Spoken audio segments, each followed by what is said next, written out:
Hello students, welcome to Oxford Public Secondary School. I am once again before you to teach you subject verb agreement or subject verb concurred.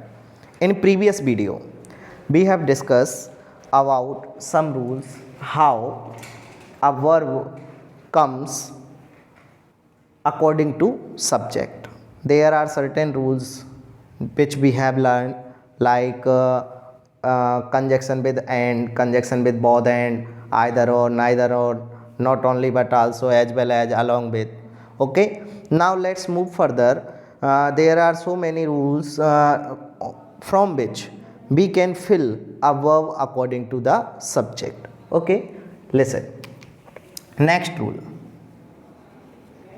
What does it say? If uncountable noun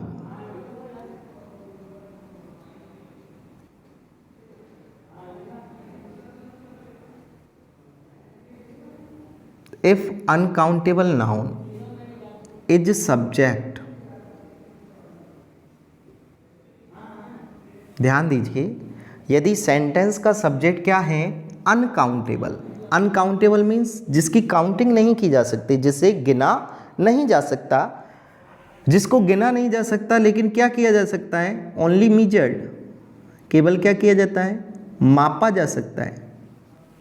okay, जिसको गिना नहीं जा सकता, केवल मापा जा सकता है, ऐसी नाउन. तो if uncountable noun is a subject, यदि सेंटेंस का सब्जेक्ट अनकाउंटेबल नाउन है, then verb always singular. Verb always कैसी आएगी? सिंगुलर आएगी. क्लियर है? जैसे वाटर, एग्जाम्पल देखते हैं हम. Water is are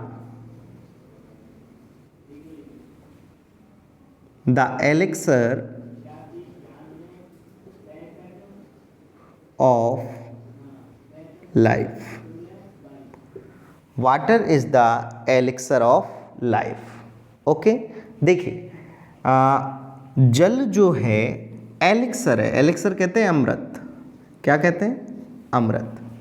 okay, water the elixir of life. अब वाटर जो है उसे आप काउंट नहीं कर सकते, उसे आप क्या करेंगे? उसे आप मीजर करेंगे. उसका क्या करना होता है? उसकी क्वांटिटी को मीजर करना होता है, नॉट कैन बी काउंटेड. इसलिए ये अनकाउंटेबल नाउन है, तो यहाँ वर्ब क्या आएगी? Singular as. Like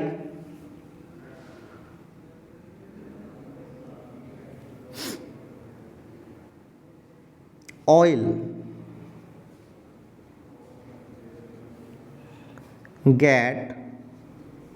gets burn. Oil क्या हो जाता है? जल जाता है. तो यहाँ क्या आ रहा है? Oil. It is also uncountable noun, that's why it takes singular verb gets. Okay, then the rule says that if uncountable noun is a subject of a sentence, we have to fill singular verb. Okay, next thing देखें आप. Next rule क्या कहता है? A number of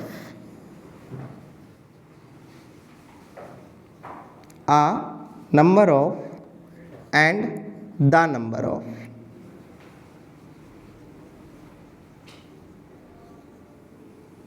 a number of the number of, इनसे जुड़ा हुआ कोई noun हो. क्या हो? कोई नाउन वर्ड हो. ध्यान दीजिएगा, अ नंबर ऑफ से जुड़ा कोई नाउन वर्ड हो या द नंबर ऑफ से जुड़ा कोई नाउन वर्ड हो. ओके, आपको यदि ये दिया गया हो एज ए सब्जेक्ट, किसके रूप में दिया गया हो? सब्जेक्ट के रूप में, तो वर्ब जो है, देखिए केवल किसका फर्क है? आर्टिकल का. केवल किसका फर्क है? आर्टिकल का फर्क है. और आर्टिकल का फर्क होने के कारण वर्ब का भी फर्क हो जाएगा. A number of takes plural verb. कौन सी वर्ब आएगी? Plural verb. और the number of singular verb. ऐसा क्यों होगा? कारण समझिए। A number of plus noun, it means बहुत सारी संख्या। इसका मतलब क्या हो जाएगा? बहुत सारी संख्या। द नंबर ऑफ नाउन, संख्या में से कुछ एक, संख्या में से कुछ एक। तो यहां तो मोर देन वन, यहां क्या आ रहा है? More than one. और यहां क्या आ रहा है? Number of one. यहां तो संख्या एक को इंगित कर रही है, यहां मोर देन वन को इंगित कर रही है। इसलिए यहां वर्ब कैसी आएगी? प्लूरल आएगी। यहां वर्ब कैसी आएगी? सिंगुलर आएगी। जैसे अ number of students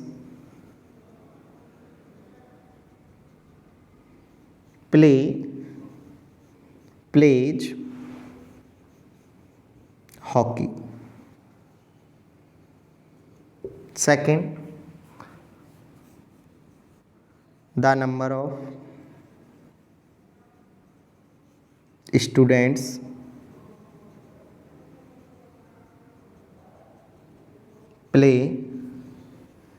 pledge hockey. देखिए आपको सेंटेंस बिल्कुल सेम मिलेगा, लेकिन केवल फर्क किसका है? आर्टिकल का। आर्टिकल का यूज होने पर सेंस चेंज हो रहा है। यहाँ ए का यूज होने पर यहाँ संख्या अधिक हो गई, यहाँ दा का यूज होने पर संख्या क्या हो गई? लिमिटेड, सीमित हो गई। और इसीलिए यहाँ वर्ब भी क्या हो जाएगी? चेंज हो जाएगी। आ नंबर ऑफ के साथ हम किसका प्रयोग करेंगे? Plural verb play. और द नंबर ऑफ के साथ सिंगुलर वर्ब। क्लियर है? तो ये आपको लर्न होना चाहिए। अ number of, the number of, इनके साथ किस प्रकार की वर्ब का हम यूज करते हैं। ओके, आगे देखें।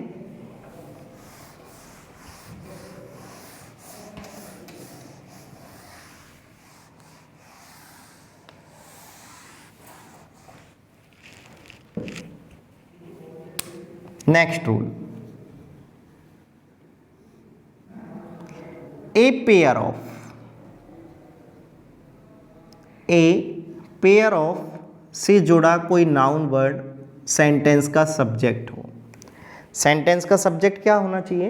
ए पेयर ऑफ होना चाहिए, उसके साथ क्या जुड़ा होना चाहिए? Noun word. आपको क्या करना है? वर्ब फिल करनी है।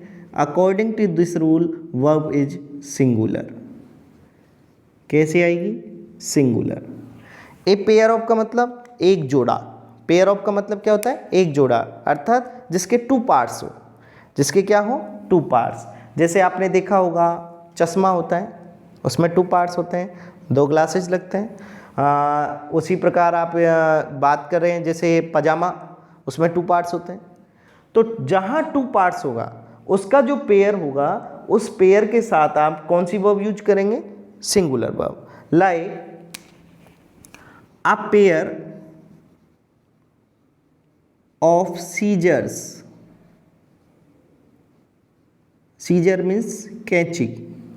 अ pair of scissors is are mine. A pair of scissors is are mine. क्या फिल करेंगे? Is. Okay, like a pair of shoes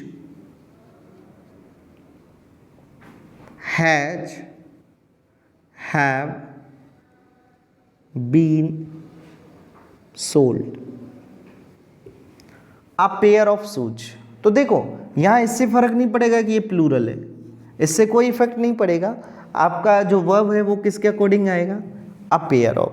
तो यहाँ वर्ब कैसी आ जाएगी? सिंगुलर। क्या आ जाएगा? Has. A pair of shoes has been sold. Clear? Next rule देखें। अगला रूल क्या कहता है आपका? If sentence starts with little, a little, the little plus noun word. देखिए यदि सेंटेंस लिटिल प्लस नाउन से स्टार्ट हो, आ लिटिल नाउन या द लिटिल नाउन, किसी से भी स्टार्ट हो, लिटिल, आ लिटिल या द लिटिल, ये क्या करते हैं, ये भी आपको मीजरिंग बताते हैं। ये किसका काम करते हैं, मीजर का काम करते हैं, मीजरमेंट का काम करते हैं।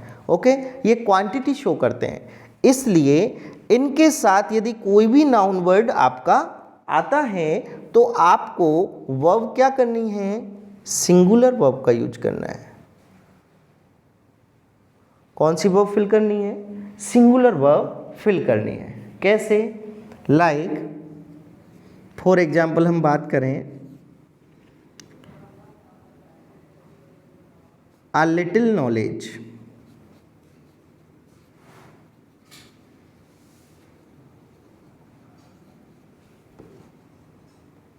is are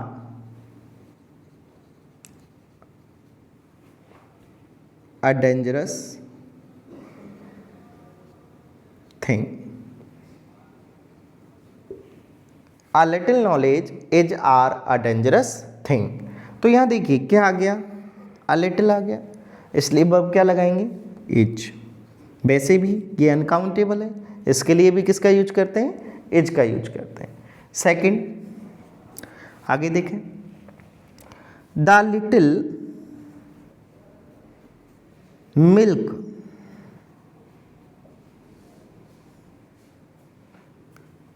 which is are in the jar has turned sour. The little milk which is are in the jar has turned sour. तो यहाँ देखिए द लिटिल आ रहे हैं, इसके साथ क्या वर्ब लगा देंगे हम, इज। यहाँ नहीं देखना चाहें तो यहाँ भी क्या आ रही है, सिंगुलर वर्ब आ रही है। क्लियर है, आगे देखो। नेक्स्ट देखें आप,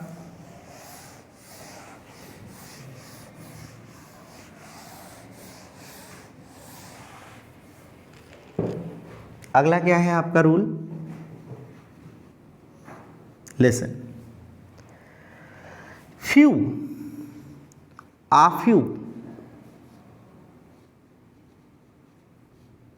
the few, connecting with noun word takes plural verb. Okay, few, a few या द फ्यू से यदि कोई नाउन वर्ड जुड़ा हो तो वर्ब कैसी आएगी, प्लूरल आएगी। कैसे, few persons is are honest. क्या रहा है, फ्यू, क्या लगाएंगे, आर। उसी प्रकार जैसे a few flowers has have blossomed. Okay, क्या रहा है, ए फ्यू, क्या यूज करेंगे हम, हैव। क्लियर। अब आपको थोड़ा सा मैं इनके बारे में जानकारी देना चाहूँगा। देखिए हमने पढ़ा था अभी few, a few and the few. एक रूल था little, a little and the little. In your 9th class syllabus this is a separate chapter. ये आपका एक सेपरेट चैप्टर भी है। They are known as determiners. इनको हम क्या कहते हैं, डिटरमाइनर्स कहते हैं। ओके, देखिए ये जो हैं आपके एक सेपरेट चैप्टर के रूप में भी काम कर रहे हैं, सब्जेक्ट वर्ब एग्रीमेंट में भी काम आ रहे हैं। क्या कि ये जो वर्ड्स हैं ये क्या कहलाते हैं, डिटर्मिनर्स कहलाते हैं। What are determiners? Determiners are the word that come before a noun and limit their meaning. जो नाउन से पहले जुड़ करके उनके अर्थ को सीमित कर देते हैं क्या कहलाते हैं? डिटरमिनर कहलाते हैं।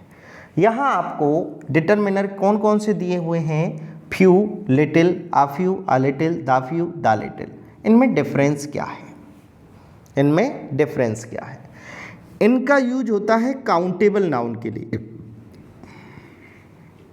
यानी इनके साथ हमेशा कौन सी नाउन आएगी? काउंटेबल। जबकि इनके साथ कौन सी यूज होगी? अनकाउंटेबल। इनके साथ कौन सी नाउन यूज होगी? Uncountable. These are for countable and these are for uncountable noun.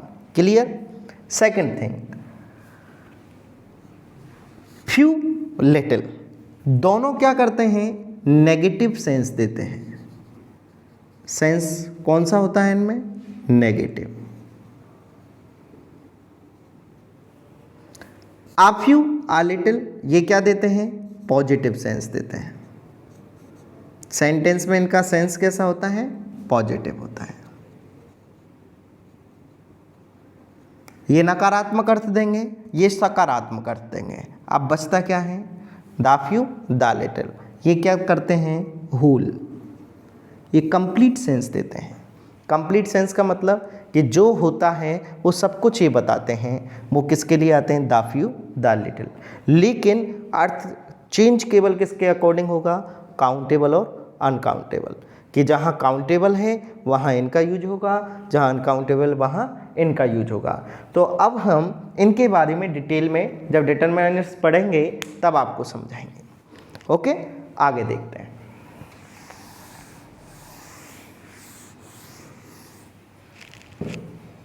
Next rule की ओर बढ़ते हैं। ध्यान दीजिए, if sentence subject abstract noun,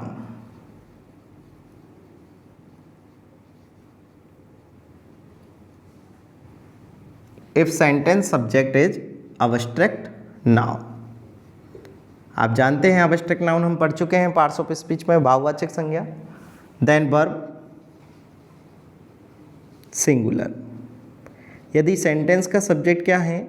abstract noun है, तो वर्ब कैसी आएगी? सिंगुलर। कैसे? Like honesty, honesty is are the best policy. Honesty is are the best policy. Honesty क्या है? आवश्यक नाउन है। ओके, वर्ब कैसी आएगी? सिंगुलर। जैसे life is are full of joy और सॉरो, जॉय एंड सॉरो, जीवन खुशी और दुख से भरा हुआ है। तो देखिए, लाइफ इट इज आल्सो आवश्यक noun, verb singular. Clear? Next,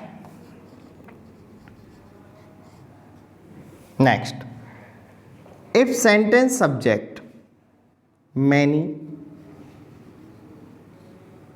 a plus noun, ध्यान देना, सेंटेंस का सब्जेक्ट क्या आएगा?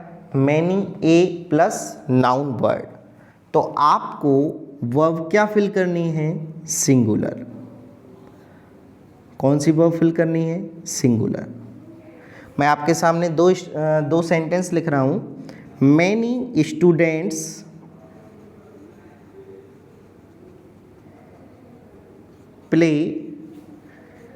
Pledge football. Many students plays football and many a student,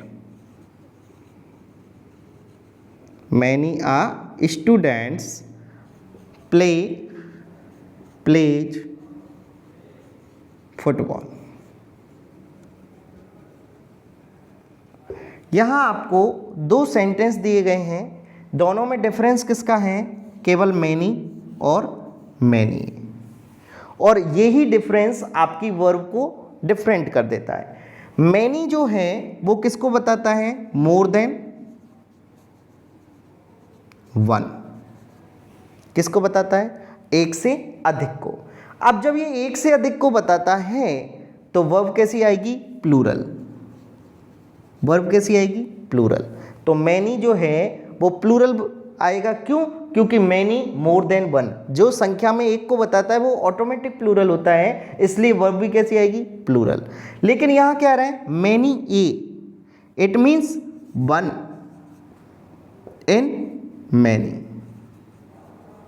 one in many, यानी अनेक में से एक, अनेक में से एक, यानी ये किसको बता रहा है? One. It means it is singular, then verb is also singular. Clear? Many a, यदि नाउन से पहले मैनी आए तो वर्ब कैसे आएगी? प्लूरल। लेकिन उसके साथ यदि क्या जुड़ गया? ए जुड़ गया, तो वो किसको डिनोट करेगा? वन थिंग और वन पर्सन को, इसलिए वर्ब कैसी आ जाएगी? सिंगुलर आ जाएगी। Okay students, rest of rules we shall read in our next video. Till then, stay home, stay safe. Thanks to all of you.